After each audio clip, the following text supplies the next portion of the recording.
Hola a todas y a todos. Hoy vamos a continuar con una entrevista en la que quedaron muchas cosas para hablar. Así que me acompaña Mati y juntos recibimos a Jesús López. Quería hacerte Bueno, una pregunta, Jesús. dale, dale Digamos, de Matías. lo que habías mencionado vos antes, ¿no? Que vos decías Sí, que cuando empezábamos un libro, capaz que, no sé, lo dejábamos, después agarrábamos otra cosa. Yo como que tengo un problema con eso de estar leyendo más de un libro a la vez, como que no sé cuál es el límite, digamos. Por ejemplo, yo hace poco dije, bueno, voy a arrancar a leer un libro que hace mucho que me había propuesto hacerlo y nunca lo había hecho, y dije, bueno, voy a tratar de arrancar a leer Cien años de soledad, que es un libro sí, extenso, digamos. Tiene, sí, sí, tiene sus idas y vueltas. Y como que en sí, el sí. medio digo, no puedo empezar otra cosa, porque, no sé, me cuesta. Eh, digamos, uno se distrae o pierde el foco si lee más de una cosa a la vez, se puede, hay un límite, digamos, ¿cómo lo No, manejas vos, no? no, yo te puedo decir cuáles son las leyes generales de la cuestión. Digamos, lo que vale para cualquiera de nosotros. No hay un límite, no hay absolutamente ningún límite. Yo puedo estar leyendo Cien años de soledad y por alguna circunstancia de mi vida, inclusive, vaya a saber por qué. Quizá, bueno, pierda el interés por ese libro y entre a leer otra cosa. Supongamos una novela policial, este, ponele una novela policial clásica, un cuento de Sherlock Holmes con Watson y qué sé yo cuánto, ¿no es cierto? Una cosa Sí. así que no tiene nada que ver, ¿no es cierto? Muy bien, fantástico. Este, si yo me hago caso, no hay problema. Porque lo que pasa con Cien años de soledad es que es un libro muy bueno. Es muy, muy bueno, de mucha calidad. Entonces, los libros buenos llaman. Yo lo puedo dejar y volver 10 años más tarde y tomarlo. Y en el intervalo, mi aparato psíquico ha guardado todo lo que yo he leído, lo ha modificado, lo ha amasado, le ha dado vueltas, lo ha interpretado, sin darme cuenta yo. Y entonces ahora yo soy un lector mucho más, ¿cómo diría? Mucho mejor preparado para seguir leyendo eso, ¿no? Otra cosa es cuando uno está leyendo, como te digo, un cuento policial. Si vos parás en la mitad y después lo agarrás un año más tarde, no te acordás de Sería quién era el una pena, sospechoso, qué es lo que había pasado. sería Sí, una pena tomarle bronca al libro, es decir, este libro no me engancha y tomarle tal claro, nivel de odio que uno nunca más vuelva a leerlo porque tiene el recuerdo ese de lo que no le gustó claro, y perderse de quizás un momento de placer. absolutamente. Absolutamente. A lo mejor uno no está preparado para ese libro. Chau, no importa. Fui y le di un bocado. Ya está, ya está. Bueno, ya veré. Este, hay libros que yo he empezado a leer y me he dicho, che, ¿y a esto qué gollete le ven? ¿Quién dijo que es tan famoso, tan importante? Yo no lo quiero ni ver. ¿Con qué, ¿Saben con qué podrías dar libro? algún ejemplo de algún libro que te haya pasado eso? Sí, sí. Hay a mí me pasó eso con un libro que, a ver, que es un libro sacrosanto, frente al cual nadie diría, o todo el mundo diría, pero qué bruto, cómo no te gusta o cómo te parece, que es La Divina Comedia de Dante Alighieri. ¿Sí? La Divina Comedia es un libro precioso, pero muy difícil si uno no lo enfoca exactamente, no le busca exactamente lo que ese libro trae y le anda pidiendo cosas que no tiene. ¿Mm? Entonces, la Divina Comedia es como un artefacto de relojería. Si uno se mete en la Divina Comedia admirando cómo está construido eso, entonces lo disfruta. Si uno se mete buscando emociones, está frito. Y yo me puse a leer la Divina Comedia buscando emociones. Y me di contra la pared, naturalmente. Ahora, yo tampoco soy tan necio de decir, la Divina Comedia es una porquería.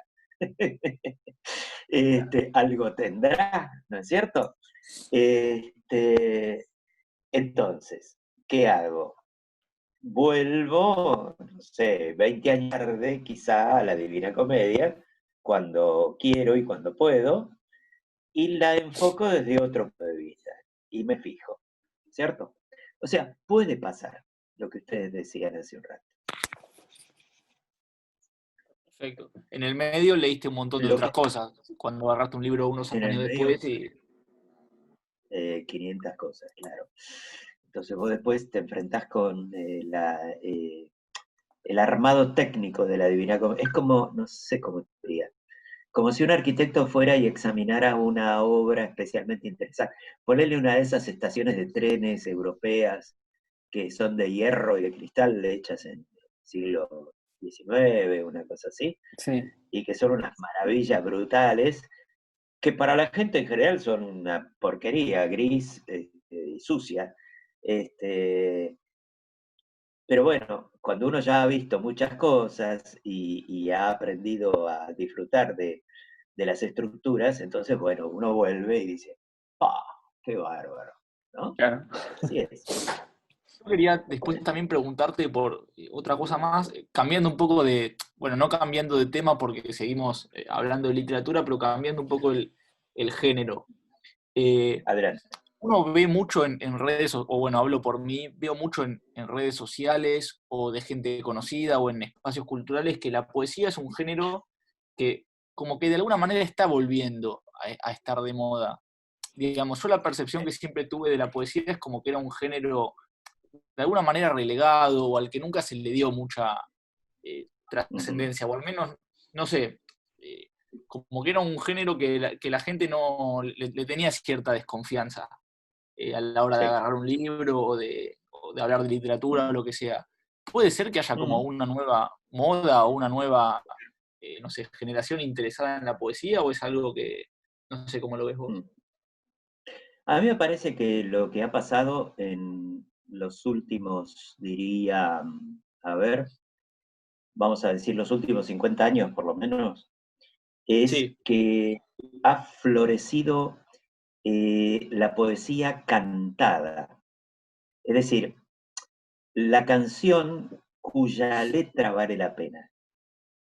Piensen en ciertas cosas de los Beatles, piensen en, si ustedes quieren, grandes ejemplos nuestros, Luis Alberto Spinetta, piensen en letras de Charly García, piensen en letras de Sabina, de Serrat, en letras de Violeta Parra, por ejemplo, ¿no? La cantante chilena. Eh, Nosotros apreciamos la poesía a través del canto en general. Eh, Fíjense, el hombre primitivo no escribía poesía, y en Egipto no se escribía poesía, y en Israel no se escribía poesía, se cantaba. Y despacito, despacito, la gente fue escribiendo las letras de las canciones. ¿Por qué es esto? Porque la poesía expresa sentimientos, emociones. Entonces, la poesía eh, funciona muy bien cuando se la canta o cuando se la dice en voz alta o cuando uno hace el ejercicio de ponerse a solas, muy a solas, muy a solas y leer un poema solo, un poema, o sea, una página, como si estuviera tomándose un trago de un licor muy precioso, muy especial, digamos, muy raro. Jesús, ¿sabes qué me Eh, pasa a mí un poco con la poesía? Pero viene de la mano un poco de los años que compartimos aula, digamos, vos como docente, yo como alumno, que sí. practicábamos bastante esto de escribir poesía y vos nos dabas ciertos recursos Sí, para poder hacerlo. sí, Me pasa sí. que cuando veo poesía mala, o poesía que en el primer renglón dicen, no sé, te amo, ya dicen el sentimiento y ya es como que no quiero leer más. Me pasa Sí, que, sí, no sé, como que vos nos enseñaste una manera de por ahí ir rodeando eso que uno quiere transmitir, ir como sí, rodeándolo y rodeándolo y rodeándolo y siempre dándole una vuelta más para que el otro pueda entenderlo, pero sin claro. decir que te amo, sin decir Sí. eso. Y cuando veo eso ya es como que no quiero leer más. Es verdad. Bueno, pero esa es una buena reacción. Quiero decir, cuando escuchás un texto que no sirve para nada, crees que pasen a otro, digamos. Ahora, atenti. Últimamente, por ejemplo, los grupos musicales a veces cantan textos deliberadamente malos, o sea, a propósito malos. Sí, es verdad. Eh, Eso, cuando está hecho, ahí hay que tener mucho cuidado, porque ahí puede ser que el texto sea malo porque no saben hacer otra cosa, o puede ser que el texto sea malo a propósito, digamos así, ¿no? Si es malo a propósito, entonces es una acumulación de estupideces y puede tener un sentido interesante, irónico, supongamos, o como fuere. Pero Revolucionario, si está se muy bien, quiere, o algo así. o revolucionario, o algo así, o algo así. Por ejemplo, digamos, bueno, pero no nos metamos ahí porque me parece que nos metemos en un subproducto de la poesía. En general, digamos, ponele, yo tengo un poema, lo tengo acá de pura casualidad, porque lo estuve buscando justamente para un alumno mío. ¿Oyeron hablar de Mario Benedetti? Sí, Sí. Escribió la borra del café, ¿o no? Me parece. No, Bueno, no. no, sí, Mario Benetti, sí. La Tregua y Eh, y y escribió muchos libros de poemas. La Tregua, claro, y escribió una gran cantidad de poemas. Es un poeta muy, muy grande. Y fíjense, acá tengo un ejemplo, si También ustedes quieren se lo otro, leo. Jesús, otro también fácil de leer, ¿o no? Sí, re fácil. Justamente, lo que le quería presentar, si ustedes tienen ganas de que se lo lea, Dale, ¿no? dale, Si perdemos adelante. tiempo, no. Pero este es un poema, van a ver, que es un poema donde no hay nada extraordinario, es lenguaje de todos los días. Pero nuevamente acá hay un trabajo enorme para que salga simple y al mismo tiempo que salga profundo, ¿no? El poema se llama Hagamos un trato. Se lo leo. Compañera, usted sabe, puede contar conmigo. No hasta 2 o hasta 10, sino contar conmigo. Si alguna vez advierte que la miro a los ojos y una veta de amor reconoce en los míos, no alerte sus fusiles, ni piense que delirio.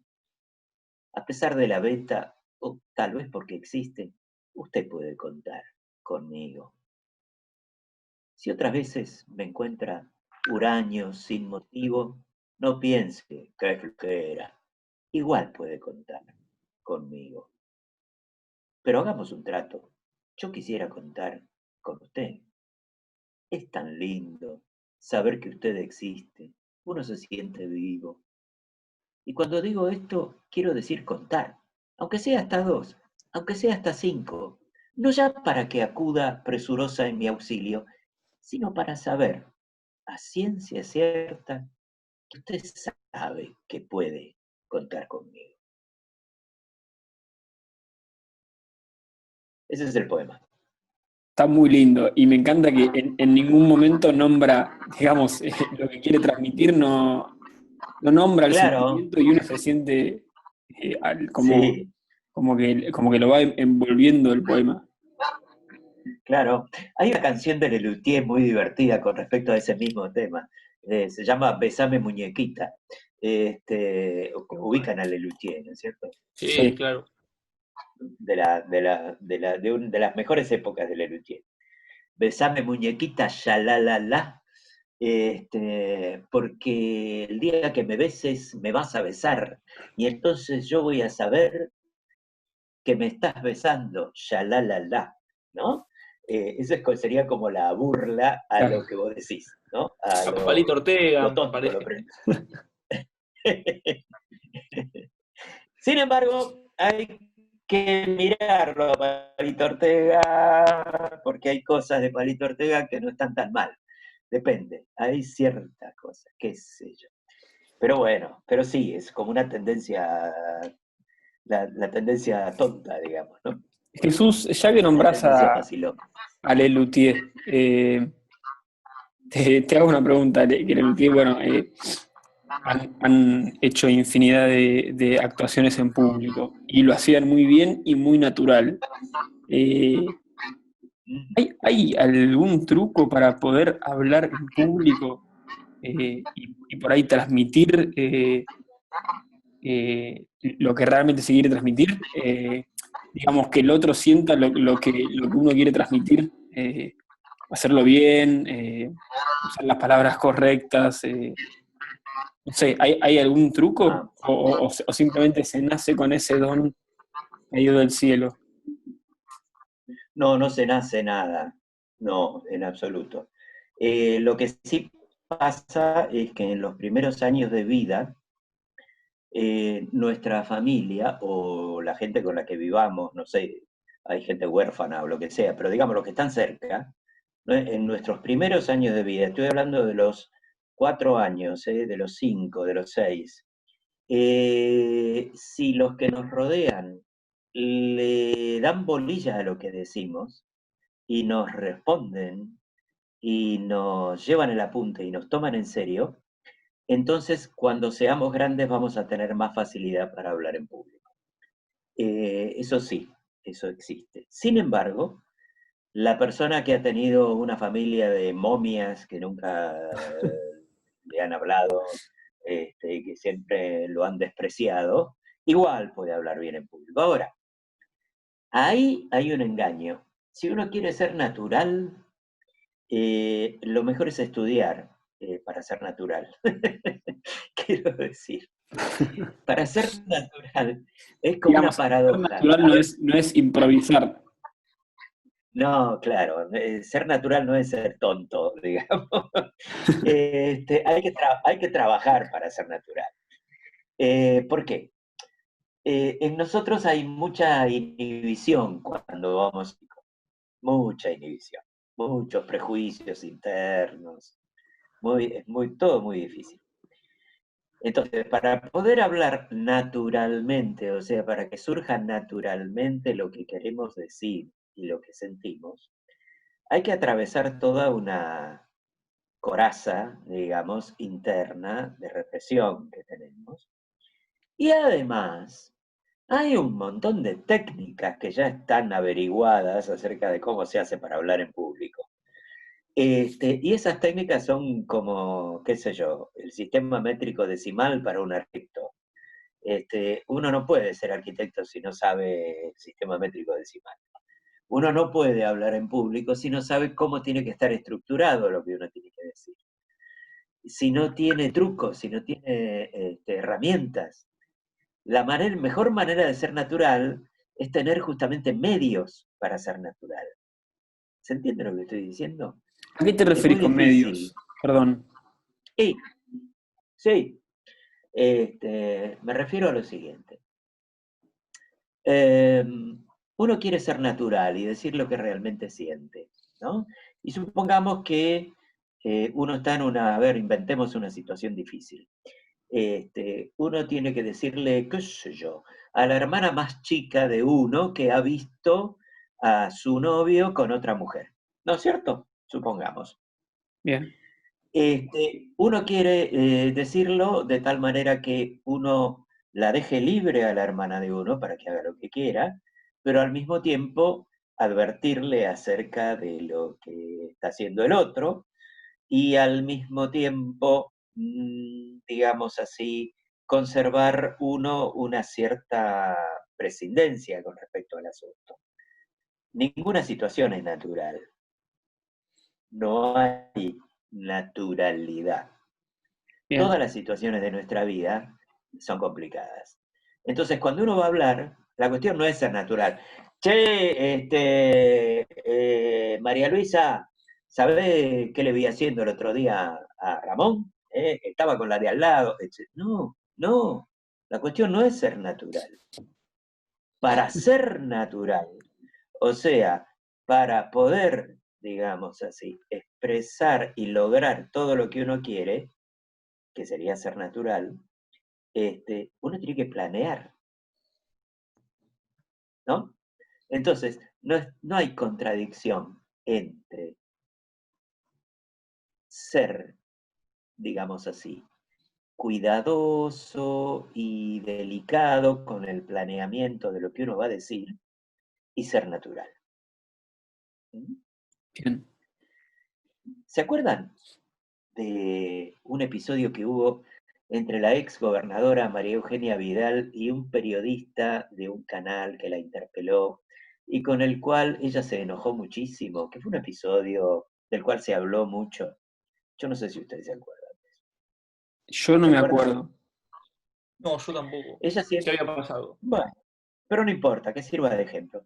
Ella siempre aparecía en los medios como alguien mansito, sensitivo, tranquilo, frágil. Le decían Heidi, ¿no? Sí, Este periodista en determinado momento la agredió feamente, personalmente. Y ella saltó como una fiera y le dijo de todo al periodista. De tal modo que todo el mundo se admiraba. Y algunos tontos dijeron, ay, qué bueno, qué suerte, por fin fue natural. Mentira, mentira. Claro, Es fue, una fue mujer pública, una mujer que es... impulsiva por ahí. Claro. No, no fue impulsiva. Estuvo perfectamente planeado eso. Ah, Es vos una decís que persona que planeado. sabe pasar rápidamente de un tono al otro. Eso no le impide 5 minutos más tarde volver a ser Heidi tranquilita con otra persona o en otra circunstancia. Bien, Entonces, eso no, hay que tener mucho cuidado. En general, el que cree que es muy natural siempre hay que dice lo que siente, digamos, como suele decirse en televisión, el que dice lo que siente, bueno, dice tonterías y no logra lo que quiere. bien. Mati, ¿vos tenés alguna pregunta para hacerle? ¿voy yo o vas vos? Como No, quieras, no, tengo no. varias acá anotadas. Dale, dale. Bueno, eh, Decime. yo quería saber consejos para hablar digamos, para hablar en público con placer y con eficiencia. Es decir, a muchos nos pasa esto de que nos cuesta hablar en público en distintos ámbitos, tanto sea en el ámbito laboral, en el ámbito académico, ponerle, digamos, Sí, el nombre que quieras. ¿Cómo hacer sí. para disfrutar el momento de hablar en público? Si somos personas que nos cuesta, que nos ponemos nerviosos, ¿hay alguna manera? ¿Se trabaja? Ujú. Sí. Bueno, es muy largo enumerar las maneras, pero les puedo decir algo de fondo, digamos así, una política de fondo para tranquilizarse al hablar en público. ¿Por qué estoy yo tranquilo ahora hablando con ustedes? Porque estoy pensando no en si yo voy a lograr decir lo que tengo que decir bien y qué sé yo. No estoy pensando en mí, estoy pensando en ustedes. Estoy pensando que son dos personas que podían estar rascándose a la sombra tranquilos y sin embargo están llevando adelante una iniciativa fantástica. Este, y que son dos personas de mucho empuje. Entonces, ¿en qué pienso yo? Y pienso en lo que ustedes necesitan. y pienso en quiénes son ustedes y qué están haciendo y qué sentido tiene lo que están haciendo. Entonces, de eso es lo que me suelta la lengua a mí, me tranquiliza y me da cierto placer al hablar.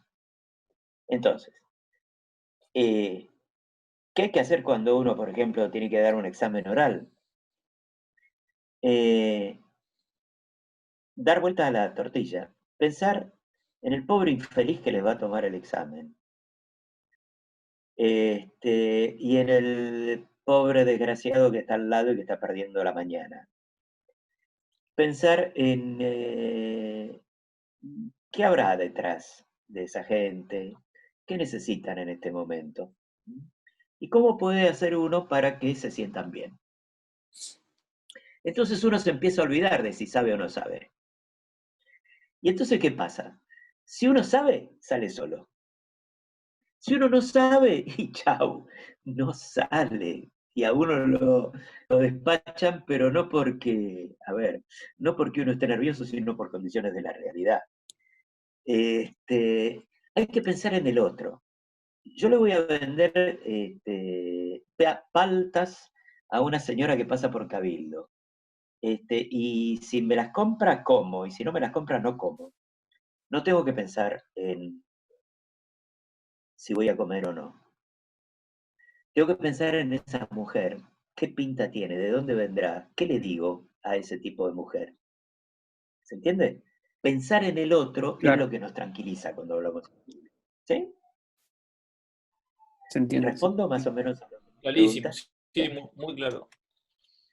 Después hay un montón de cosas que aprender y trucos. Eso pertenece a una ciencia que se llama la retórica o también la oratoria. Que, bueno, está estudiada desde antes de Cristo y de la cual hay textos escritos. O sea, a ver, es como, no sé, como la ingeniería o como la fisiología. Lo que yo les ofrezco es un recurso psicológico de base, digamos así. Claro. Exactamente. Jesús, para ir un poco cerrando, ¿qué le dirías vos Perfecto. a aquel o aquella que no se está animando a sumergirse en un libro o no se está animando a entrar a la literatura, le tiene algo de miedo, algo de... eh, sí, eso, miedo, digamos. ¿Qué le dirías? Un Eh, consejo así como para cerrar la entrevista. sí, cómo no. Le diría varias cosas.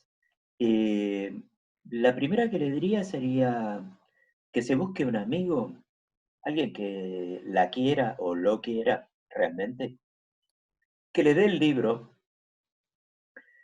y que le pida por favor que le lea una página. Porque así de esa manera va a tener la experiencia de cuando éramos chiquititos y nos leían cosas, que es la manera como hemos entrado en la literatura. La manera de entrar en la literatura cuando uno tiene miedo es la gente, en realidad el cariño. ¿Sí? Y si no, que se busque en internet al autor y que busque grabaciones de ese autor leyendo sus cosas.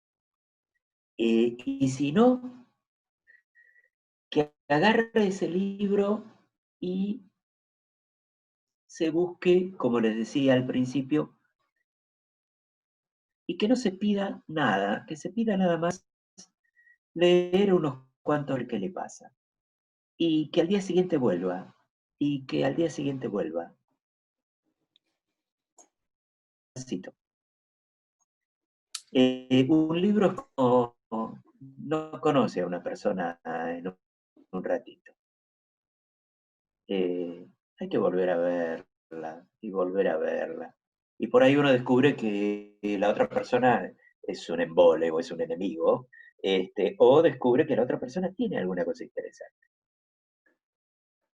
¿Se entiende?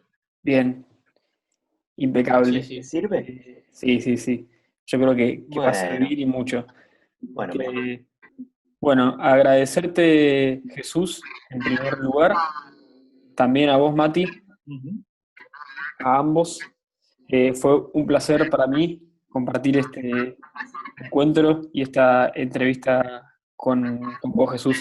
Te mando un abrazo grande.